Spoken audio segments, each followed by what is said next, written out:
I'm sorry that I'm a bit late in terms of making this video because at this point, this event happened roughly 2 weeks ago. That's because I actually tried filming this a couple times already and I just went way too long and I rambled and things just weren't making all that much sense. So I'm finally going to address it now. I know, 2 weeks later, I've never been on time for anything except for some news situations. In this video today, we are going to address a bit of an event that happened a couple weeks ago. The Chicago EV freeze fiasco. That's the name that I'm going to give it. Someone else called it that too, and I guess that will be its new official name. Basically, what happened was we had a bit of a cold snap across the country, and unfortunately, there are a ton of electric car drivers in Chicago that, had quite a negative experience with their EVs because, well, let's just say they weren't particularly educated on what happens when a battery freezes, and as a result, it caused massive issues. It caused cars to be stranded on the side of the road because the batteries didn't have enough energy to make it to the charger. And even if they did have enough energy to make it to the charger, the charging stations, well, I mean, it's typical CCS infrastructure. Of course it can't handle the cold because, duh, it's the CCS network. They suck. But it wasn't even exclusive to CCS networks this time. Tesla themselves was also affected during this cold snap, and it resulted in a little not good situation for even Tesla drivers. So much so that there were queuing lines much larger than what we've ever seen in Los Angeles and Las Vegas combined. People were waiting like 5 hours to plug their cars in. 5 hours. That's crazy. People were waiting there so long that actually some of their vehicles had even died in line waiting for access to plug into a charger. Yeah, it got horrible in Chicago. That's why we're calling it the Chicago EV freeze fiasco. It was just a complete nightmare for EV drivers in Chicago. And you want to know something? This whole entire situation was actually avoidable. How so? Well, allow me to explain.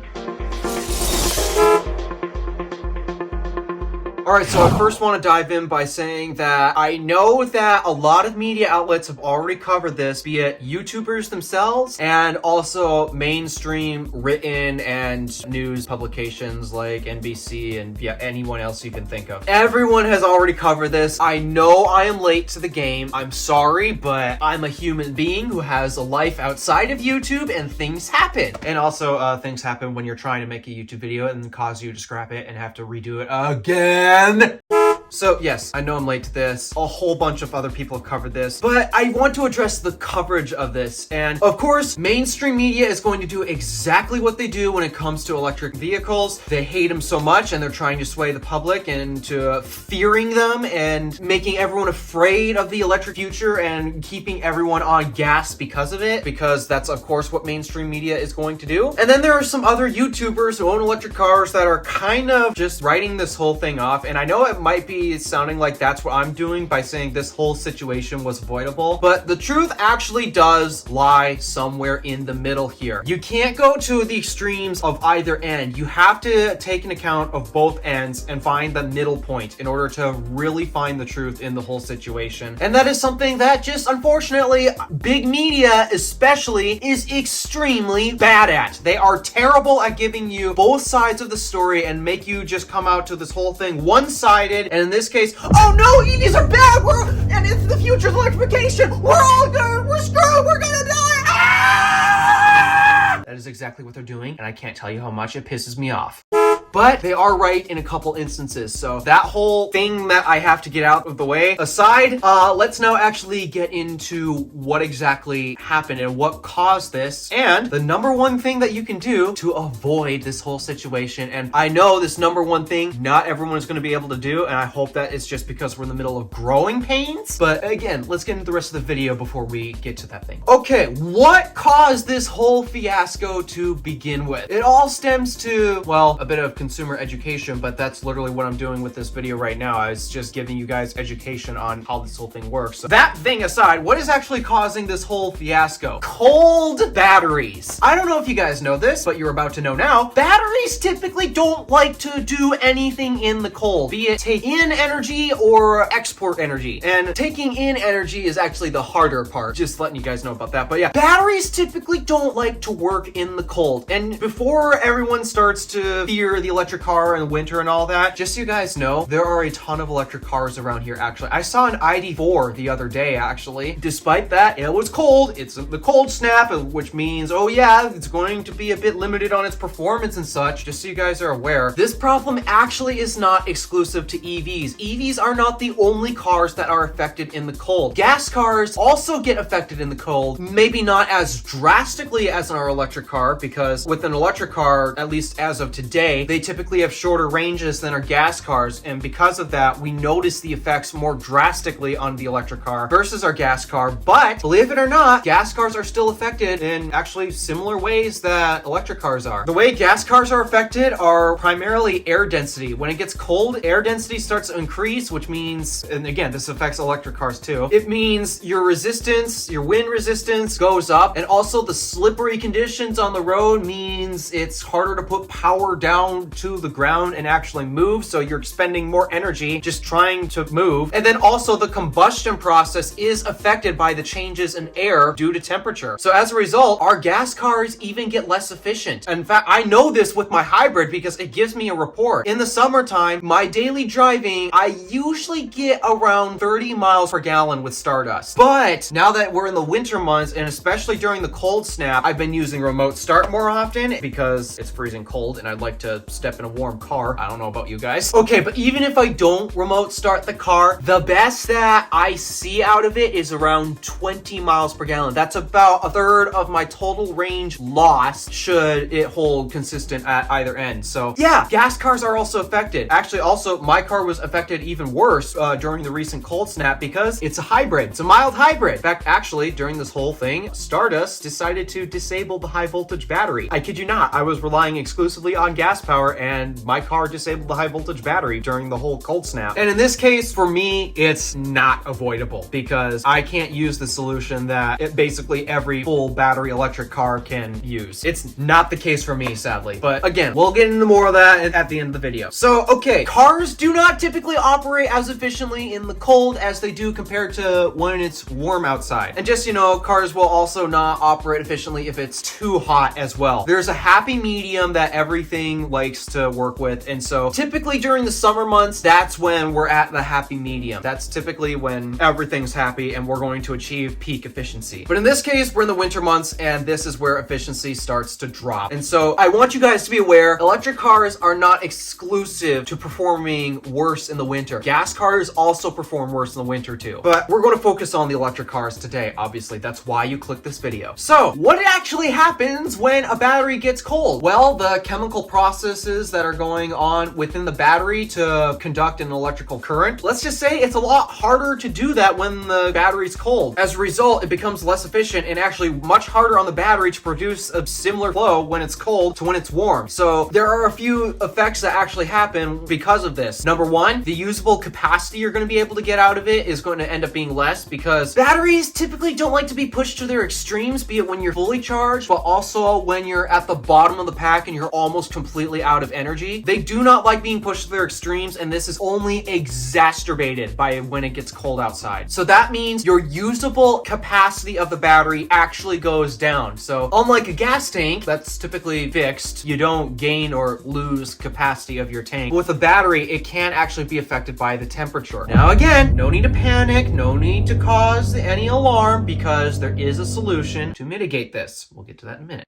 So, yeah, that's just one of the effects of a battery getting cold, but also the other effects are actually quite obvious when you're driving or when you're trying to charge at a DC charger. For one, you're going to notice that you're going to be power limited when driving, so you're not going to get max performance. But again, I don't think it would matter if you have max performance or not in wintry, snowy conditions, because at that point, it doesn't really matter how much power you have. What matters is just trying to get that power to the ground. And if you can't even do that, then what's the point in having 1,000 horsepower on the Model S Plaid? So yeah, you'll notice a power limit when the battery gets cold, but also you'll notice another thing too. You might notice that your regen goes away. This is how I discovered the high voltage battery in my hybrid decided to disable itself, because that thing loves to charge. It loves to take in energy, and I'm very shocked at the amount of regen braking that that car has, especially when the battery is near empty. But I took a look at the system in the car that monitors the battery, and it turns out it completely locked it at its state of charge. It locked me out from adding energy or removing energy. That's how I knew it disabled the battery pack, which means I lost regen braking, and I noticed it, especially considering it was actually in its happy place between 3 to 4 out of 6 bars. So yeah, it was in its happy place, but it just didn't want to either expend energy or intake energy. So yeah, that's how I know it disabled itself. So yeah, you'll notice that your regen either will be extremely limited, or sometimes you won't even have regen at all, like in my case. But then the number one thing that has definitely caused the most egregious, most massive issue that affected electric car drivers 2 weeks ago, what happened was charging speeds dropped, like a lot, because again, batteries do not like to either expel energy or take in energy when they're cold. And I mentioned they really do not like to take in energy when they are cold. So as a result, oftentimes people were getting to the chargers and either it was charging at a ridiculously slow rate, or in some instances, they didn't even charge at all. Now again, I understand why you might be freaked out at this point, but there is a solution to this. I want to talk about Norway real quick, because everyone is now all of a sudden afraid of electric cars and how they function in the cold. However, in Europe, I know I'm bringing them up again, and it's because unfortunately they have literally the best charging infrastructure ever compared to the US. I'm sorry, but they took it seriously and the US hasn't. But in Norway, which by the way is a Scandinavian country, which also happens to touch the Arctic Circle, Norway happens to have a 50-50 split between gas and electric cars, which means there are a lot more electric cars in Norway than there are here in America. Now again, I know car ownership is not as common in Europe because they have great public transportation, although some of their public transportation is also powered by electric. But yeah, I wanted to point this out. Norway, cold Scandinavian country that also touches the Arctic Circle, but has such a high electric adoption rate. I should probably point out that even their methods of public transportation, or actually their car ferries, they have a bunch of car ferries that are also battery powered. Kind of cool, if I'm being honest. Yeah, the point is this nation has such a high electric rate, but you might be thinking, how in the world are they making this work? They're cold. I thought electric cars are not supposed to do great in the cold. Well, let's now get into that solution that could have actually allowed us to avoid the whole Chicago EV freeze fiasco. Norway has an amazing charging infrastructure. Their DC infrastructure is actually so great to the point where nobody ever uses it. And it's not because the infrastructure is bad. It truly is amazing. They have many more stalls at charging sites. Well, actually, I think they're a bit closer together than what you'll find here in the United States because, yeah, chargers are unfortunately very spread far apart. But actually, the whole thing that I'm going to talk about doesn't actually have anything to do with DC charging. Sure, their DC infrastructure is amazing compared to here, but that's not the only infrastructure that's amazing in Norway. The solution to this whole problem is the AC charging infrastructure. You might be confused. Let me explain. Norway, unlike the US, has an amazing AC charging infrastructure. Why? Well, because, well, number one, anyone who owns an electric car in Norway, they have an AC charger at their house. Seriously, guys, if you own an electric car and you have a house and you can't actually install a charger in your house, do it. Actually do it. Obviously, residents in Norway are doing that if they happen to have a single family housing. But what about the people that don't have single family housing? Well, this is what Norway has actually tackled. Norway actually has an amazing public AC infrastructure. In hotel parking lots, they're full of chargers. They are full of AC chargers. Literally over half of the parking spots sometimes will have an AC charger there. And then also on street parking, they have AC chargers on the street where cars park. So that way, basically, it doesn't matter where you go in Norway. It is very easy to find an AC outlet to plug your car into when it's parked. And you might be thinking, why is this important? Because AC charging is slow. Well, in this case, it's not really the charging up your battery that is actually what's important. In this case, it's gaining access to power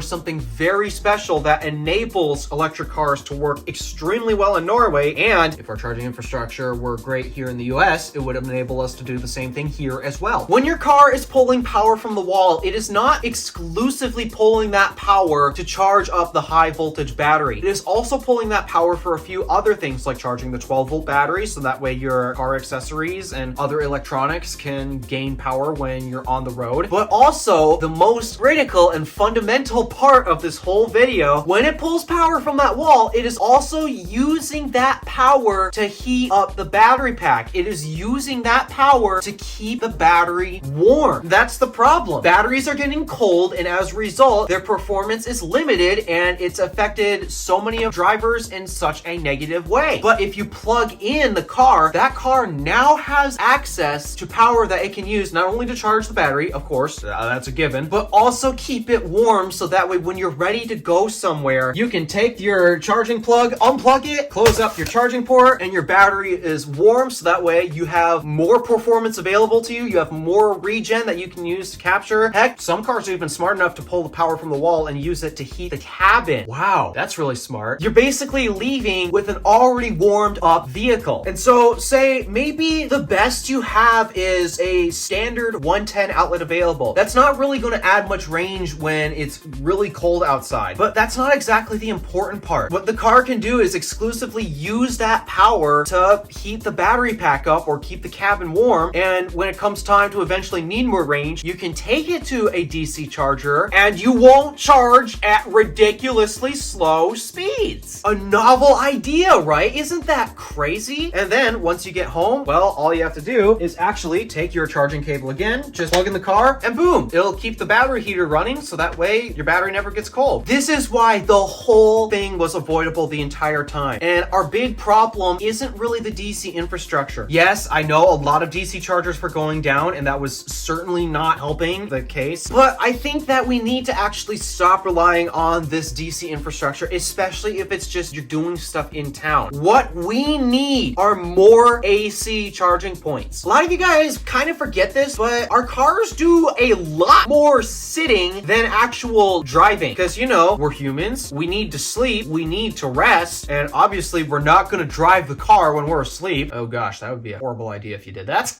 So that means your car's gonna be sitting there for at least 8 hours. But oh wait, we also have jobs. We have to go to work. We have to make money and pay off these really nice cars. Unless your job is to be a delivery man or taxi driver, well, your car's also gonna be doing a lot of sitting while you're at work. And it's these moments where they're sitting. That's when the batteries are getting their biggest opportunity to cool down because they're not in use. Oftentimes they're also parked outside, so that's also not helping. So again, the way we can solve this issue is if we can get more AC charging access points. And maybe they don't exactly have to be 240 volt, 60 amp circuits to charge up these electric cars as fast as possible. Maybe all we really need are simple level 1, 120 volt outlets that we can access and plug in our cars just to keep the batteries warm. Maybe that's all we need in the winter time. So that way, when you go home, you can actually use your more powerful charger at home and also add range to the vehicle. Or if you happen to have a DC charger in town and you just have literally no access to a 240 volt charger to add a meaningful range in the wintertime, then maybe you can go to the DC charger and actually add range back. And again, your battery is going to be relatively warm, so therefore it is going to accept more power than when it's cold. So this is the number one thing that I have to recommend to you guys. And seriously, if you're in a situation where you can't actually plug in your electric car at home or on the street where you park it so to get to your apartment, if you cannot do this, then maybe you shouldn't consider an electric car just yet, or do everything in your power to find a way to actually get either a 120 or 240 volt AC charger installed where you keep your car parked. And I know landlords are never excited to make their tenants' lives easier, but you know what? This is a future we're all moving towards, and I think it's time America starts to take this seriously. We've been taking this as a joke for far too long, and it's growing. The EV adoption rate has been growing, and I know it's a bit slumped at the moment. I think it might have something to do with tax credits, but that's just me. But the point is, there are more EVs coming to North America. The Macan EV was just announced. There are so many more electric cars coming to North America. Adoption has been increasing, but we still have not been taking charging seriously. So guys, it's time to get over this clout on, EVs, they might take off, but I don't think so. They're probably just gonna be something that comes and goes. No guys, this is something that is actually taking off, and I think it's time we start taking it seriously. Again, the number one recommendation, if you can, please try to install an AC charger at home and plug your car in to make sure the battery stays warm. But also, if you happen to run a business and you want to get in the game of selling electricity, well, actually, AC charging is one of the best ways to do it because it's cheap infrastructure to install. Seriously, it is so cheap be to install AC chargers compared to what it costs to install a DC charger. Yes, it's slower, that's true, but it will keep the batteries of these electric cars warm in the winter, so that way we don't have to deal with what just happened in Chicago. And also, the billing structure is very straightforward to actually get set up. So seriously, please consider installing an AC charger, be it if you're a homeowner or if you're a business, or maybe if you're a landlord as well. I know you guys are never excited to make your tenants' lives easier. I should know this because I've been looking for apartments, and let's just say, there's not that many good landlords around here. That's the tip that I have for you guys. Please try to plug in if at all possible. And I know some of you can't. And if that's the case, then maybe you're not ready to adopt an electric car just yet. I'm not saying they're for everyone right now. There are all challenges and personal hurdles that some people just need to get over, be it installing an AC charger at their house or miscellaneous stuff like that. There are some things that some individuals need to take care of first before they're ready for an electric car. And in many people's case, it's charging at home. That's truly one of the best ways to charge your electric car. Instead of having to take time out of our day, be it an hour or two, to go to a public charger and juice up, just like we gas up our gas vehicles today. Instead, when we pull in the driveway at home or pull into our parking spot, it literally takes 2 seconds to plug in your car. Step 1, open charging port. Step 2, plug in. That's it. You're done. Your car's charging. It's that simple. So America, let's start taking this seriously and actually start installing more AC chargers. It's cheap infrastructure. It's less stressful on the grid. In fact, actually, it's better for the battery pack too, by the way. So yeah, this is the solution. All right, at this point, I'm rambling again. Thank you for watching. Do me a favor and interact with the stuff below. My name is DeWolf, Random Alpha, signing out.